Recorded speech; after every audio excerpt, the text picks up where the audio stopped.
essential, that's a cornerstone. And if that doesn't exist, then pleasure will never be attained and intimacy will never be attained. Because you do not know, because of the lack of communication, how to give your partner pleasure, and you're not able to express how you receive pleasure. And so you'll never be able to get to that stage.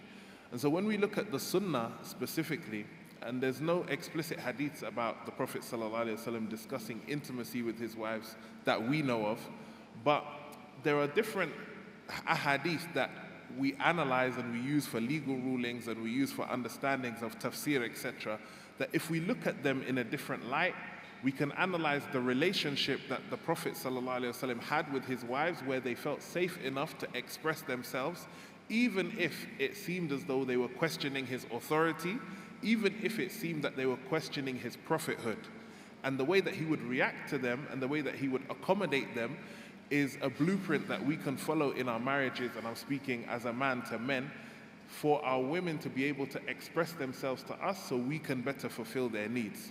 So one of the most important hadith is when the Prophet ﷺ,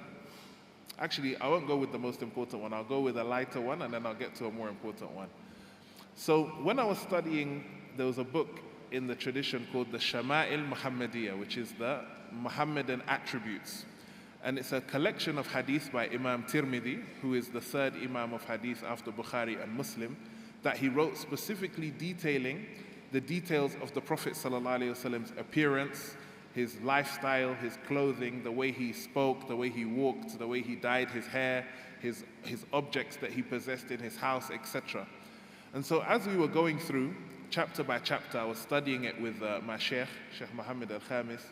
and we reached a chapter, and the title of the chapter was The Prophet ﷺ's Nighttime Conversation.